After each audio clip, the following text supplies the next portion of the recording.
Sumber kajian politik dalam Islam.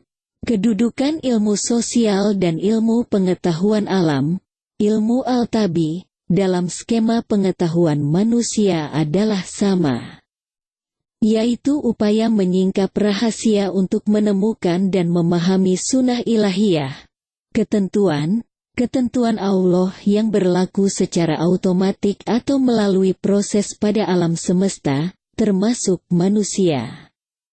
Dalam skema Al-Quran, ilmu pengetahuan diperoleh melalui wahyu, yaitu ilmu pengetahuan absolut yang diberikan Allah secara hakul yakin, atau secara rasional yang diperoleh melalui kesimpulan-kesimpulan yang didasarkan pada penilaian dan bukti yang diakui kebenarannya secara objektif.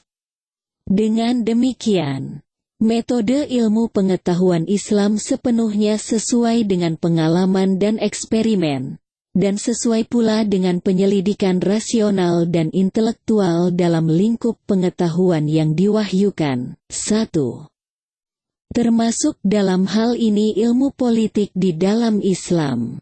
Hanya saja ayat-ayat Al-Quran sebagai pedoman dan landasan asas, penjelasannya dalam desain umum atau garis-garis besarnya saja.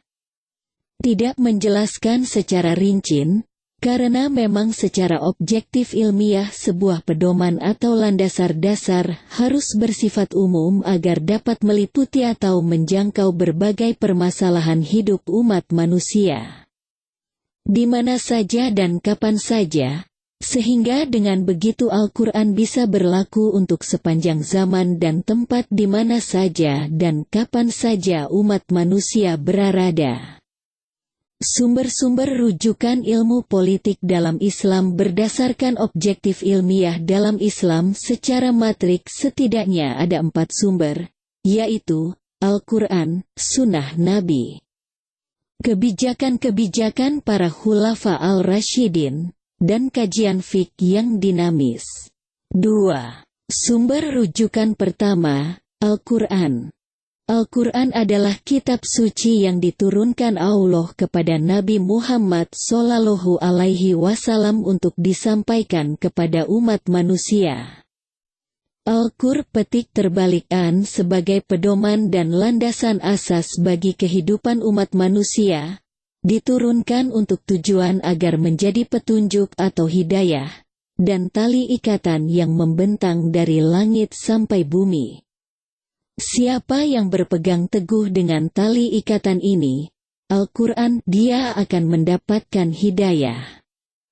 Dan siapa yang menetapkan keputusan hukum berdasarkan Al-Quran, dia akan memutuskan hukum tersebut secara adil, karena Allah yang menurunkan Al-Quran adalah Zat yang Maha Adil dan Maha Mengetahui. Oleh karena itu, Al-Quran menjadi sumber rujukan asas dalam berbagai aspek kehidupan, termasuk di dalamnya yang berkaitan soal politik, meskipun penjelasan-penjelasan Al-Quran bersifat umum. Tetapi teknis pelaksanaannya bisa fleksibel sesuai dengan situasi dan kondisi di mana saja dan kapan saja manusia berada, seperti kewajiban bermusyawarah, kewajiban menegakkan keadilan, persamaan hak dan kewajiban, dan sebagainya. Dalam melaksanakan kewajiban-kewajiban ini semua teknisnya bisa saja berubah dari waktu ke waktu, tetapi perintah musyawarah, menegakkan keadilan, dan lain-lainnya sampai kapanpun menjadi kewajiban dan tidak akan terjadi amandemen. Oleh karenanya dapat ditegaskan bahwa Al-Quran menjadi referensi utama adalah metode khusus dalam kajian-kajian politik di dalam Islam.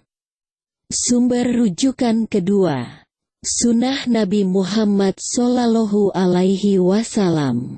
Sunnah Nabi adalah apa yang disampaikan Nabi Sallallahu Alaihi Wasallam, baik dalam bentuk ucapan, hadits, perilaku dan ketetapannya, takrir, yang kedudukannya sebagai penjelasan atau penjabaran secara rinci terhadap Al-Quran dalam berbagai aspek kehidupan. Dalam konteks ini, banyak tindakan-tindakan Nabi Muhammad Shallallahu Alaihi Wasallam yang secara politis dalam kategori tindakan politik, antaranya perjuangan Nabi dalam rangka membebaskan rakyat kecil dari segala bentuk penindasan dan eksploitasi para pemimpin kafir Quraisy Mekah.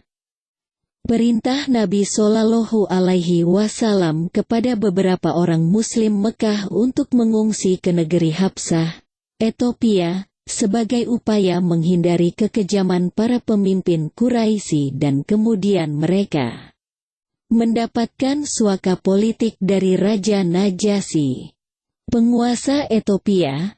Nabi mengadakan Bayat Aqobah, perjanjian Aqobah, pertama, kedua, dan ketiga yang menghasilkan manifesto politik.